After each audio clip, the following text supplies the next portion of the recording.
నమస్తే, welcome to Sripaper news. ముందుగా headlines. విశాఖలో జరగబోయే యోగా డేను ఏర్పాట్లను పరిశీలించిన CM Chandrababu Naidu. World book of రికార్డులకు ఎక్కేలా ఏర్పాట్లు పర్యవేక్షించాలని సూచన. మహిళా పిఎస్ కు కొత్త కళ, ఆధునీకరించిన భవనాన్ని ప్రారంభించిన సిపి రాజశేఖర్ బాబు.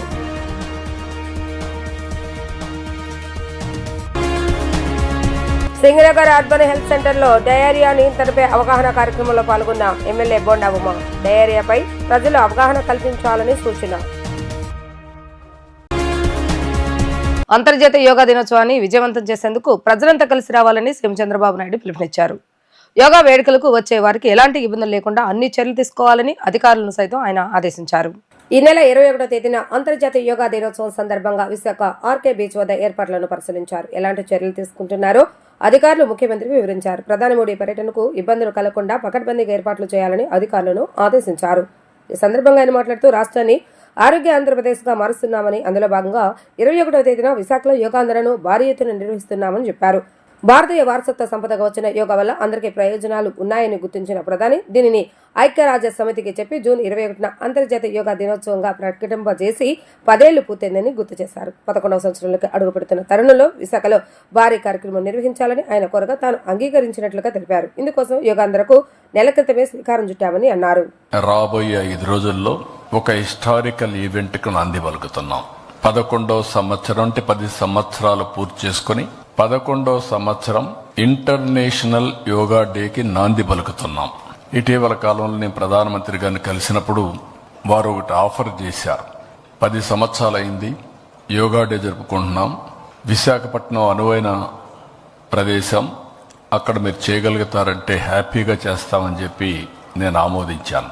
ఎందుకంటే మొట్టమొదటిసారిగా ప్రధానమంత్రి గారు యోగాని గుర్తించడమే కాకుండా UN కన్విన్స్ చేసి, యునైటెడ్ నేషన్స్ కన్విన్స్ చేసి యోగా డేని ప్రపంచమంతా కూడా జరుపుకునే విధంగా కార్యక్రమానికి శ్రీకారం చుట్టారు. అప్పటి నుంచి 10 సంవత్సరాలు ప్రమోట్ చేశారు. ఇప్పుడు 11వ సంవత్సరానికి ఎంటర్ అయ్యే ఈ సందర్భంలో విశాఖపట్నం యోగా డేకి అనువైన ప్రదేశం, one of the best city, సుందరమైన నగరం, మంచి నగరం. అలాంటి నగరంలో అంతర్జాతీయ యోగా దినోత్సవం జరుపుకోవడం మనందరికి కూడా ఒక అదృష్టం. భవిష్యత్తులో యోగా అనేది అందరి జీవితాల్లో భాగం కావాలి, వే ఆఫ్ లైఫ్ కావాలి. ఈరోజు రోజు రోజుకు పోటీ ప్రపంచంలో పరిగెత్తున్నాం. టెక్నాలజీ ఏజ్లో బిజీ అయిపోయాం. ఈ టెక్నాలజీలో అయితే సెల్ ఫోన్ లేకపోతే, సెల్ ఫోన్ చూడలేకపోతే ఉండే పరిస్థితి లేదు. ఇవన్నీ కూడా టెన్షన్స్. అదే సమయంలో అనేక విధాలుగా ఆరోగ్య సమస్యలు వచ్చే ఈ సమయంలో దీనికి సరైన మార్గం ప్రివెంట్ హెల్త్కి yoga. There is no second thoughts. ఇది వారు చెప్పిన వెంటనే నేను ఒక 40 రోజుల నుంచి ఏం చేయాలని ఆలోచించాం. 1 మంత్ ఒక ప్రోగ్రాం ఇచ్చాం. ఆ ప్రోగ్రామ్ అని ఒక క్రమశిక్షణ ప్రకారం రాష్ట్రం మొత్తం అమలు చేయడానికి ముందుకు పోయాం. ఈరోజు మీరు చూస్తే ఇంతవరకు చరిత్రలో ఎప్పుడూ జరగలేదు. ఒక్క విశాఖపట్నంలో 5 లక్షల మంది యోగా చేయడానికి ఒక వేదికగా ఎంపిక చేసుకున్నాం. సింగిల్ లొకేషన్, 3 లక్షల కంటే ఎక్కువ సింగిల్ లొకేషన్లో ఉంటుంది. విశాఖపట్నం మొత్తం 5 లక్షల మంది యోగా చేయబోతున్నారు. మేల్ ఫిమేల్ అనే వ్యత్యాసం లేకుండా అందరూ కూడా భాగస్వాములు కావాలి. 9వ తరగతి పైన చదివే ప్రతి ఒక్కరు కూడా యోగా ప్రాక్టీస్ చేసే అలవాటు నేర్చుకోవాలి. అందుకని ఇంకొక పక్కన మీరు చూస్తే all ages, all caste, all religions, ఇది అన్ని రిలీజియన్స్ కూడా హెల్త్కు సంబంధించిన విషయం. దీంట్లో అందరు కూడా అపీల్ చేస్తున్నా, ఇది మనందరి వే ఆఫ్ లైఫ్ కావాల్సిన అవసరం ఉంది. దీనికి కూడా మీరు ముందుకు రావాల్సిందిగా అందరినీ కోరుతున్నా. విజయవాడ బందర్ రోడ్లో ఉన్న పాత కంట్రోల్ రూమ్ భవనంలో ఆధునీకరించిన మహిళా పోలీస్ స్టేషన్ ను నగర పోలీస్ కమిషనర్ ఎస్వి రాజశేఖర్ బాబు ప్రారంభించారు. మహిళలు బాలికల రక్షణ కోసం ప్రత్యేకంగా మహిళా స్టేషన్లు ఏర్పాటు చేశామని, బాధితులకు భరోసా కలిగించే విధంగా వ్యవహరించాలని కమిషనర్ సూచించారు. విజయవాడ బందరోడ్లో ఉన్న పాత కంట్రోల్ రూమ్ భవనంలో ఆధునిక సౌకర్యాలతో పునర్నిర్మించిన మహిళా పోలీస్ స్టేషన్ నగర పోలీస్ కమిషనర్ ఎస్ఐ రాజశేఖర బాబు ప్రారంభించారు. ఈ స్టేషన్లో అధికారుల గదులు, కోర్ట్ రూమ్, రిసెప్షన్, మహిళా help desk, counselling centre, anti human traffic విభాగం, చిన్నారుల కోసం చైల్డ్ ఫ్రెండ్లీ ప్లే కార్నర్ వంటి విభాగాలు ఏర్పాటు చేశారు. ప్రారంభోత్సవ కార్యక్రమంలో డీసీపీలు KGV Saritha, Thirumaleshwar Reddy, ఏబీటీఎస్ Udayarani, Krishnamurthy Naidu, SVD Prasad, ADCP Prasanna Kumar, ఏసీపీలు Lata కుమారి, శవంతరాయ్, పవన్ కుమార్ తో సహా పలువురు అధికారులు, సిబ్బంది పాల్గొన్నారు. ఈ సందర్భంగా కమిషనర్ మాట్లాడుతూ మహిళలు బాలికల రక్షణ కోసం ప్రత్యేకంగా మహిళా స్టేషన్ ఏర్పాటు చేస్తామని, బాధితులకు భరోసా కలిగించే విధంగా వ్యవహరించాలని సూచించడం జరిగింది. నేరస్తులకు కఠిన శిక్ష పడేలా టెక్నాలజీ ఆధారంగా సాక్ష్యాలు సేకరించాలని, నేరం రుజువైతే 24 గంటల్లోనే నిందితులను గుర్తించేలా చర్యలు తీసుకోవాలని పేర్కొన్నారు. తల్లిదండ్రులు, డాక్టర్ల సూచనల మేరకు పిల్లలను డయేరియా, మలేరియా వంటి సీజనల్ వ్యాధుల బారిన పడకుండా జాగ్రత్తగా చూసుకోవాలని సెంట్రల్ ఎమ్మెల్యే బొండా ఉమా సూచించారు. డయేరియాపై ప్రజలు అవగాహన కల్పించాలని అన్నారు. చిన్నారులో విరేచనాల వల్ల జరిగే అనారోగ్యాల మరణాలు తగ్గించడమే అవగాహన కార్యక్రమం యొక్క ముఖ్య ఉద్దేశమని ఎమ్మెల్యే పేర్కొన్నారు. సెంట్రల్ నియోజకవర్గంలోని సింగనగర్ అర్బన్ హెల్త్ సెంటర్లో డయేరియా నియంత్రణపై అవగాహన కార్యక్రమం సోమవారం నిర్వహించారు. ఈ కార్యక్రమంలో ముఖ్య అతిథిగా ప్రభుత్వ విప్ విజయవాడ సెంట్రల్ శాసనసభ్యులు బోండా ఉమామహేశ్వర పాల్గొని డయేరియాపై ప్రజలు అవగాహన కల్పించే పోస్టును ఆవిష్కరించారు. ఈ సందర్భంగా ఆయన మాట్లాడుతూ కేంద్ర ఆరోగ్య కుటుంబ సంక్షేమ మంత్రిత్వ శాఖ సహకారంతో రాష్ట్ర వ్యాప్తంగా జూన్ 16 నుంచి 31వ తేదీ వరకు ఈ కార్యక్రమాన్ని నిర్వహిస్తున్నట్లుగా తెలిపారు. చిన్నారులో విరేచనాల వల్ల కలిగే అనారోగ్యాలు, మరణాలు తగ్గించడమే దీని ప్రధాన ఉద్దేశమని ఎమ్మెల్యే పేర్కొన్నారు. ఇందులో భాగంగా ఆశా వర్కర్లు, ఏఎన్ఎంలు ఇంటింటికి వెళ్లి రాష్ట్ర వ్యాప్తంగా దాదాపు 34.56 లక్షల మంది చిన్నారులకు ఓఆర్ఎస్ ప్యాకెట్లు, జింక్ టాబ్లెట్లు పంపిణీ చేస్తున్నారని చెప్పారు. మహిళా శిశు సంక్షేమ శాఖ, గ్రామీణాభివృద్ధి శాఖలతో సమన్వయం చేసుకుంటూ వైద్య శాఖ ఈ కార్యక్రమాన్ని విజయవంతంగా అమలు చేస్తుందని అన్నారు. ప్రభుత్వం ప్రజల ఆరోగ్యం పట్ల అన్ని రకాల శ్రద్ధలు తీసుకుంటా ఉంది. ముఖ్యంగా సీజనల్ వ్యాధులు ఏదైతే సీజన్లు మారుతున్నప్పుడు చిన్నపిల్లలకి అనేక రకమైనటువంటి అంటువ్యాధులు, అనారోగ్యకరమైనటువంటి ఆహారం తిన్నా, మంచినీళ్ళు తాగినా, ముఖ్యంగా అతిసార అంటే డయేరియా, విరోచనాలు, దాంతో ఆ చిన్నపిల్లలు తట్టుకోలేనటువంటి పరిస్థితి వస్తుంది. ఇవాళ ప్రైమరీ హెల్త్ కేర్ సెంటర్స్లో అన్ని రకాలుగా జాగ్రత్తలు తీసుకుంటా ఉన్నాం. అంటే దాదాపు 70 రకాల మెడిసిన్స్ ఇక్కడ ఉచితంగా ప్రజలకి, అది షుగర్ కానీ, బీపీ కానీ, లేదా విటమిన్ డెఫిషియన్సీ కానీ, మలేరియా కానీ, ఫీవర్లు కానీ, వైరల్ ఫీవర్స్ కానీ అన్నిటికి మెడిసిన్స్ రెడీగా పెట్టాం. క్వాలిఫైడ్ డాక్టర్లు, నర్సులు అందరూ కూడా ఇక్కడ ఉంటూ ఉన్నారు. అలాగే ల్యాబొరేటరీ కూడా బ్లడ్ టెస్టులు, అన్ని రకాల బ్లడ్ టెస్టులు కూడా ఇక్కడ పెట్టి వాళ్ళకి ఏ ఇబ్బంది లేకుండా చూసుకుంటూ ఉన్నాం. ప్రజలకు కూడా విజ్ఞప్తి చేస్తూ ఉన్నాం. అన్ని రకాలుగా మీకు ప్రభుత్వం సౌకర్యవంతంగా మీకు దగ్గరలోనే ప్రతి డివిజన్లో, సెంట్రల్ నియోజకవర్గంలో 17 ప్రాథమిక ఆరోగ్య కేంద్రాలు ఉన్నాయి. మీకు దగ్గరలో పెట్టాం. అన్ని రకాలుగా ఫెసిలిటీస్ పెట్టాం.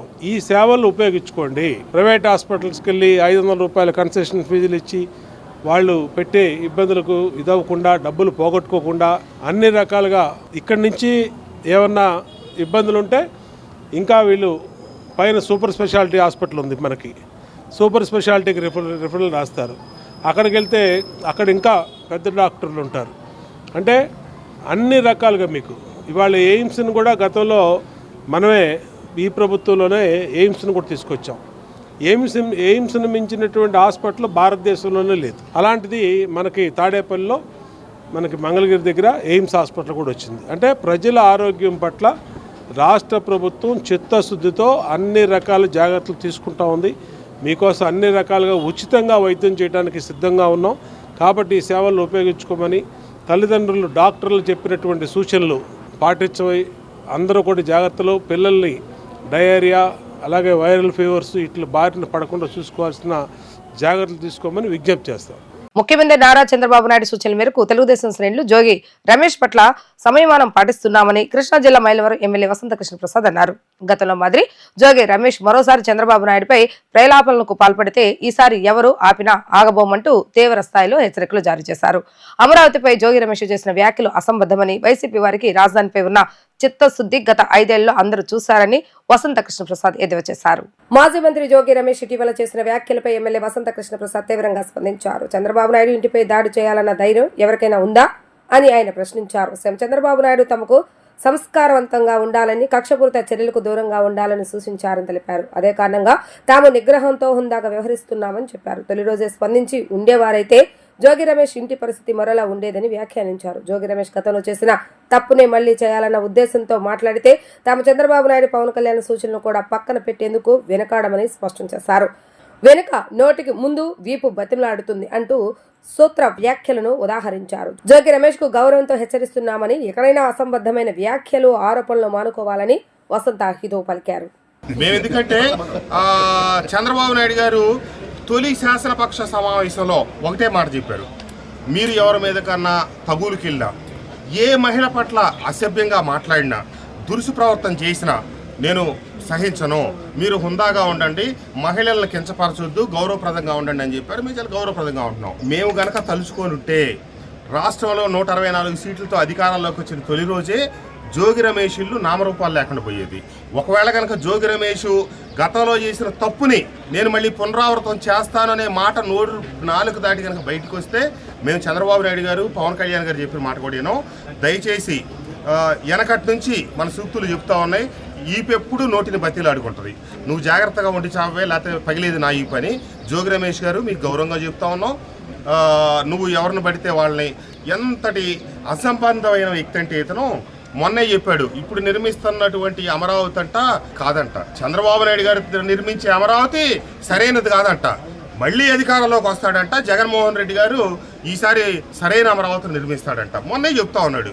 కాబట్టి 5 సంవత్సరాలు జగన్మోహన్ రెడ్డి గారు 3 రాజధానుల నాటకం ఏమాడారు, ఎందుకు ప్రజలు చెప్పు తీసి కొట్టి పక్కకు పంపించారు? కరెక్ట్గా వీళ్ళ బుద్ధులు ఎటువంటి అంటానికి ఉదాహరణ ఏంటంటే, మొన్న ఇతను చెప్పిన 2వ రోజో 3వ రోజో 3 రాజధానులకు సంబంధించి అమరావతి రాజధాని మీద, రాజధాని ప్రాంతం మీద వాళ్ళ ఛానల్లో చర్చ పెట్టి అమరావతిని గురించి ఏం ప్రేలాపనలు మాట్లాడారో మీరు చూశారు. కాబట్టి వీళ్ళంట అధికారంలో మళ్ళీ వస్తారంట, ఇంతకంటే బాగా రాజధాని నిర్మిస్తారంట. చెప్పడానికి సిగ్గు, శరం, మానం, అభిమానం అనేది ఒకటి ఉంటుంది, అది ఉండాలి. దయచేసి సంస్కారవంతంగా మన ప్రజాప్రతినిధులు ప్రజల కోసం, ప్రజలకి, ప్రభుత్వానికి అనుసంధానంగా మనం ఎన్నిక కాబట్టాం. మన పరిధులు, పరిమితులు తెలుసుకొని మన బాధ్యతలు ఎవరైతే తప్పితే ప్రజలను రెచ్చగొట్టడం, పిచ్చి పనులు చేస్తే ప్రభుత్వం చూస్తూ ఉంటుందని చెప్పి తెలియజేస్తాం. సెంట్రల్ నియోజకవర్గంలోని 59వ డివిజన్ సింగనగర్లోని మాకినేని బసవపున్నయ్య స్టేడియంలో ఎన్టీఆర్ మెమోరియల్ క్రికెట్ టోర్నమెంట్ ప్రారంభమైంది. తెలుగుదేశం పార్టీ కూటమి ప్రభుత్వం ఏర్పడి సంవత్సరం పూర్తయిన సందర్భంగా ఈ టోర్నమెంట్ 10 రోజుల పాటు నిర్వహించనున్నారు. ఈ సందర్భంగా టోర్నీకి ముఖ్య అతిథిగా హాజరైన ప్రభుత్వ విప్, స్థానిక ఎమ్మెల్యే బొన ఉమామహేశ్వరరావు హాజరై టోర్నమెంట్ ప్రారంభించారు. అనంతరం మొదటి బ్యాచ్ కు సంబంధించి టాస్ వేసి కాసేపు క్రీడాకారులతో కలిసి బ్యాటింగ్ చేస్తూ ఉత్తేజపరిచారు. ఈ సందర్భంగా ఆయన మాట్లాడుతూ యువతలో క్రీడా స్ఫూర్తిని పెంపొందించేందుకు నియోజకవర్గంలో ప్రతి నెల ఈవెంట్లు, టోర్నమెంట్లు నిర్వహిస్తున్నామని చెప్పారు. మాకినేని బసవపున్నయ్య స్టేడియాన్ని ఆధునీకరించేందుకు ప్రభుత్వం చర్యలు తీసుకుంటుందని స్పష్టం చేశారు. యువతలో క్రీడా స్ఫూర్తిని పెంపొందించేటట్టుగా ప్రభుత్వ పరంగా అన్ని చర్యలు తీసుకుంటా ఉన్నాం. ఈరోజు సెంట్రల్ నియోజకవర్గంలో నిత్యం ప్రతి నెల కూడా ఏదో ఒక ఈవెంటు, ఏదో ఒక టోర్నమెంటు జరుగుతూ ఉన్నాయి. వివిధ ఈవెంట్స్లో మా పార్టీ నాయకులు ఈరోజు తెలుగు యువత సెంట్రల్ నియోజకవర్గ అధ్యక్షుడు మా తమ్ముడు జైపాలు, అలాగే ఎస్సీసీఎల్ అధ్యక్షుడు వేలుపుల్ రాజేషు, అలాగే మైనార్టీ సెల్ అధ్యక్షుడు భాష, ఇలా ఆధ్వర్యంలో ఈరోజు మాకినేని బసవపున్నయ్య స్టేడియంలో క్రికెట్ లీగ్ టోర్నమెంట్ని ఈరోజున ప్రారంభించుకున్నాం. ఇప్పుడే దాదాపు 40 టీంలు వచ్చినాయి. ఈ సింగనగర్ ప్రాంతంలో ఉండే యువత అందరూ కూడా పెద్ద ఎత్తున క్రీడాకారులుగా అవసరం ఉంది, తయారవలసిన అవసరం ఉంది. దానికి స్టేడియంలో ఇన్ఫ్రాస్ట్రక్చర్, అన్ని ఫెసిలిటీస్ కూడా వాళ్ళకి అన్ని రకాలుగా ప్రోత్సాహాలు అందజేస్తాం. స్పోర్ట్స్కి, క్రీడలకు అత్యంత ప్రాధాన్యత ఇచ్చే ఈ ప్రభుత్వం, ముఖ్యమంత్రి చంద్రబాబు నాయుడు గారి ఆధ్వర్యంలో తప్పనిసరిగా భవిష్యత్తులో ఒక క్రికెటే కాదు అన్ని ఈవెంట్లకు కూడా డెవలప్ చేసే విధంగా ప్రోత్సాహాలు ఇస్తాం. ఈ స్టేడియంకి పూర్తిగా వాకర్స్ కోసం రోజు మరి వేల మంది వాకర్సు, మహిళలు, అలాగే పెద్దలు అందరూ కూడా ఇక్కడ స్టేడియంలో మరి వాకింగ్ చేయటం కానీ వివిధ జిమ్ ఐటమ్స్ని ఉపయోగించుకుంటూ ఉంటారు. దీంట్లో అన్ని రకాలుగా బాగు చేయడానికి మహిళల కోసం ఇక్కడ జిమ్ ఒకటి లేడీస్ కోసం పెట్టాం. అలాగే జెంట్స్ చేసే జిమ్ము పెద్ద ఎత్తున మొన్నే 50 లక్షల రూపాయలతో ఆధునికరీత్యా వర్క్ జరుగుతూ ఉంది. అలాగే ఈ స్టేడియం ఏదైతే కొంచెం చిన్న రిపేర్లు ఉన్నాయి. వాటిలన్నింటిలో కూడా ఒక 50 లక్షల రూపాయలు కేటాయించాం. రేపు ఎల్లుండో దీనికి ఇక్కడ శంకుస్థాపన చేసి వర్క్ కూడా స్టార్ట్ చేస్తాం. అట్లాగే షటిల్ కోర్టు దీన్ని కూడా ప్రతిపాదన సిద్ధం చేసాం. షటిల్ కోర్టులు ఇంకొక అడిషనల్ కోర్టులు కూడా వేయమని చెప్పాం. అధికారులు ప్రతిపాదన సిద్ధం చేస్తూ ఉన్నారు. ఈ స్టేడియం మాకినేని బసవపుణ్య స్టేడియంని ఇక్కడ ఈ ప్రాంత ప్రజల కోసం, యువత కోసం అన్ని రకాలుగా సిద్ధం చేస్తాం. అన్ని రకాలుగా అన్ని స్పోర్ట్స్ ఈవెంట్స్ని దీంట్లో పెద్ద ఎత్తున ప్రోత్సహిస్తాం. దానికి ఎంత ఖర్చు అయినా సరే ప్రభుత్వం సిద్ధంగా ఉందని కూడా తెలియజేస్తాం. తెలుగుదేశం పార్టీ సంక్షేమానికి మారుపేరుగా నిలుస్తుందని గుంటూరు తూర్పు నియోజకవర్గ ఎమ్మెల్యే నజీర్ అహ్మద్ అన్నారు. తల్లికి వందనం పథకాన్ని వైసీపీకి మరణ శాసనంగా ఆయన అభివర్ణించారు. జగన్ రెడ్డి 5 ఏళ్ల పాలన అమ్మఒడి కింద 24,000 కోట్లు ఖర్చు చేస్తే తమ కూటమి ప్రభుత్వం ఒక్క ఏడాదిలోనే తల్లికి వందనం కోసం 10,091 కోట్ల రూపాయలు కేటాయించిందని వివరించారు.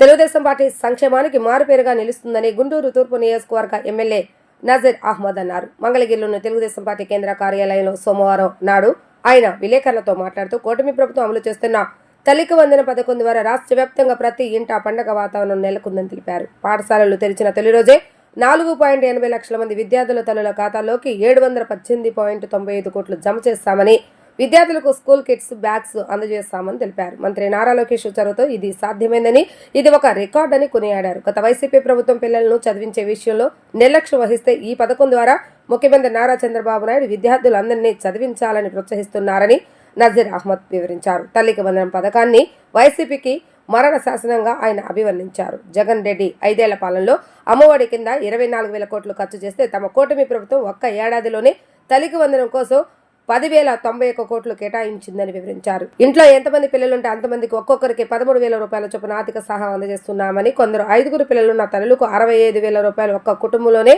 12 మంది పిల్లలకు 1,56,000 రూపాయలు కూడా జమ చేశామని నజీర్ అహ్మద్ పేర్కొన్నారు. గత ప్రభుత్వం ఒక్కరికే పరిమితం చేసి మోసం చేసిందని ఆరోపించారు. పేదరికం లేని సమాజ నిర్మాణమే లక్ష్యంగా చంద్రబాబు నాయుడు P4 విధానాన్ని అమలు చేస్తున్నారని అన్నారు. గతంలో కేవలం 42 లక్షల మందికే అమ్మఒడి అందిందని, తల్లికి వందనం ద్వారా 67.27 లక్షల మంది విద్యార్థులకు లబ్ధి చేకూరుతుందని వివరించారు. తల్లికి వందనం ప్రతి ఇంట్లో కూడా ఈరోజు అందినటువంటి ప్రతి ఇంట్లో కూడా సంబరాలు చేసుకుంటున్నటువంటి పరిస్థితులు ఉన్నాయి. ప్రతి కుటుంబానికి కూడా ఆర్థిక బాసటగా నిలుస్తున్నటువంటి పథకం తల్లికి వందనం. ఈరోజు ఏ పిల్లవాడిని చదివిస్తావని చెప్తూ గతంలో జగన్మోహన్ రెడ్డి గారి పరిపాలన సాగితే ప్రతి పిల్లవాడిని కూడా చదివించండి అంటూ ఈరోజు చంద్రన్న పరిపాలన కొనసాగుతున్నటువంటి పరిస్థితులు రాష్ట్ర ప్రజలు ఒకసారి ఆలోచించాలని చెప్పి ఈ సందర్భంగా కోరుతా ఉన్నా. 24,000 కోట్ల రూపాయల ఖర్చు చేసినటువంటి పరిస్థితి ఉంటే ఈరోజు మన ప్రభుత్వం ఒక్కసారే 10,000 కోట్ల రూపాయలు ఈరోజు తల్లికి వందనం కార్యక్రమం కోసం ఇచ్చినటువంటి పరిస్థితులు, ఎన్నికల హామీల్ని ఒక్కొక్కటిగా నెరవేరుస్తున్నటువంటి కూటమి ప్రభుత్వాన్ని ప్రజలు ఈరోజు ప్రతి ఒక్కరు కూడా మెచ్చుకుంటున్నటువంటి పరిస్థితులు ఉన్నాయి. భావి తరాల భవిష్యత్తు కోసం ఆలోచించేటువంటి ఏకైక పార్టీ నాయకుడు చంద్రబాబు నాయుడు అనేటువంటి విషయాన్ని ప్రజలందరూ కూడా గ్రహించాలనేటువంటి విషయం చెప్తా ఉన్నా. అంతేకాకుండా కన్న తల్లిదండ్రుల్లాగా స్కూల్స్ మొదలవక ముందే స్కూల్లో పిల్లవాడిని చదివించాలి, వారికి కావాల్సినటువంటి పుస్తకాలు, వారికి కావాల్సినటువంటి యూనిఫామ్స్, వారికి కావాల్సినటువంటి బ్యాగులు సమకూర్చేటువంటి కార్యక్రమాన్ని గౌరవ విద్యాశాఖ మంత్రి 3 నెలల్లోనే స్కూల్స్ మొదలయ్యేటువంటి మొదటి రోజునే స్కూల్ కిట్లన్నీ కూడా పంపించేటువంటి కార్యక్రమంతో పాటు ప్రతి ఒక్క తల్లి విద్యకు పిల్లవాడి దూరం కాకూడదనేటువంటి ఆలోచన ఏ విధంగా అయితే తల్లిదండ్రులు చేస్తారో అదే ఆలోచనతో మొదటి రోజునే ప్రతి కుటుంబానికి కూడా ప్రతి పిల్లవాడికి కూడా విద్య కోసం అందించినటువంటి తల్లికి వందనం కార్యక్రమం అనేటువంటి విషయాన్ని చెప్తా ఉన్నా. ప్రధాని మోడీ పర్యటన ఏర్పాట్లపై మంత్రి నారాయణ సమీక్ష సమావేశాన్ని నిర్వహించారు. యోగా దినోత్సవం నిర్వహణ కోసం ఆర్గనైజింగ్ కమిటీ సభ్యులు, అధికారులు ఈ సమావేశానికి హాజరయ్యారు. సమీక్ష సమావేశంలో మంత్రి పార్థసారథి, ఎమ్మెల్యేలు, ఎమ్మెల్సీలు, జిల్లా కలెక్టర్, అధికార తదితరులు పాల్గొన్నారు. 5 లక్షల మందికి పైగా ప్రజలు యోగా దినోత్సవంలో పాల్గొనున్న నేపథ్యంలో వారికి అవసరమైన సదుపాయాలు కల్పించే చర్యలు తీసుకోవాలని మంత్రి సూచించారు. ప్రధాని పర్యటనను విజయవంతం చేసేందుకు సమన్వయంతో పనిచేయాలని అధికారులను ఆయన ఆదేశించారు. 2 తెలుగు రాష్ట్రాలు ఉమ్మడి రాష్ట్రంగా ఉన్నప్పుడు అతిపెద్ద వినాయకుడిని దర్శించుకునేందుకు హైదరాబాద్ వెళ్లాల్సి వచ్చేదని, ఇప్పుడు రాష్ట్రంలో అతిపెద్ద వినాయకుని చూడటానికి రాష్ట్ర నలుమూల నుంచి విజయవాడ వస్తున్నారని Aryavysya development corporation chairman డుండి Rakesh వెల్లడించారు. డుండి రాకేష్ సేవా సమితి ఆధ్వర్యంలో పర్యావరణ హితమైన 72 అడుగుల మట్టి వినాయకుడు విగ్రహ నిర్మాణానికి శంకుస్థాపన చేశామని చెప్పారు. పశ్చిమ నగరంలోని సితారా గ్రౌండ్స్ లో అంగరంగ వైభవంగా డుండి గణేష సేవా సమితి ఆధ్వర్యంలో 72 అడుగుల మహామట్టి గణపతి విగ్రహ శంకుస్థాపన మహోత్సవ కార్యక్రమం సోమవారం నిర్వహించడం జరిగింది. ఈ కార్యక్రమానికి ముఖ్య అతిథులుగా ఎంపీ కేశినేని శివనాథ్ తనయుడు కేశినేని వెంకట ప్రముఖ సినీ నటుడు సుమన్ హాజరయ్యారు. ఈ సందర్భంగా వారు మాట్లాడుతూ గణపతి విగ్రహ శంకుస్థాపన కార్యక్రమంలో పాల్గొనడం సంతోషంగా ఉందన్నారు. డొండి రాకేష్ మాట్లాడుతూ అమరావతి రాజధాని నిర్మాణం ఎలాంటి విఘ్నాలు లేకుండా త్వరగా పూర్తి కావాలని గణపతిని వేడుకున్నట్లుగా తెలిపారు. వినాయక చవితి పండుగ నాడు పర్యావరణ పరిరక్షించేందుకు మట్టి విగ్రహాలను పూజించాలని అన్నారు. అందుకే పర్యావరణానికి హితకరమైన 72 అడుగుల మట్టి వినాయకుడిని ఏర్పాటు చేస్తున్నట్లుగా తెలిపారు. డూండి గణేష్ సేవా సమితి వాళ్ళందరికీ ముందు అభినందనలు. ఎందుకంటే చాలా ఒక మంచి విషయం. సో ఇది కన్స్ట్రక్షన్ ఈజీ 1.5 month పడుతుంది. సో అందరూ రావాలి, అందరూ సహకరించాలి. పెద్దలు అందరూ వచ్చి ఉన్నారు ఈరోజు. సో చాలా మంచి రోజు ఈరోజు. సో అన్ని విషయం అన్ని వినాయకుడి ఆశీర్వాదాలతో అన్ని మంచి జరగాలని మనస్ఫూర్తిగా కోరుకుంటూ, నాకు ఈరోజు నేను వేరే పని మీద వచ్చాను, ఈరోజు అనుకోకుండా రావడం ఆ వినాయకుడి ఆశీర్వాదం నాకు ఉందని అనుకుంటూ అందరికీ all the best, good luck, thank you. ఇవాళ 72 అడుగుల మట్టి వినాయకుడిని ప్రారంభించడం జరిగింది. ఇప్పుడు ఆగస్ట్ 27వ తారీఖున ఇప్పుడు మన గణేష్ చతుర్థి ఉంటుంది. దానికి విధంగా 72 అడుగుల వినాయకుడిని పెడతాం. ఇక్కడ చాలా సెన్సేషన్గా ఉంది. సో దానికి అన్ని ప్రారంభాలు ఇవాళ ప్రారంభించారు. మంచి రోజు చూసి ఇట్లాంటి అన్ని ప్రోత్సహిస్తాం. ఫ్యూచర్లో ఇట్లాంటి చాలా చేయాలని కోరుకుంటున్నాం. వార్తలు ముగించే ముందు హెడ్లైన్స్ మరొకసారి. విశాఖలో జరగబోయే యోగా డేను ఏర్పాట్లను పరిశీలించిన CM Chandrababu Naidu. World book of రికార్డులకు ఎక్కేలా ఏర్పాట్లు పర్యవేక్షించాలని సూచన. మహిళా పిఎస్ కు కొత్త కళ, ఆధునీకరించిన భవనాన్ని ప్రారంభించిన సిపి రాజశేఖర్ బాబు.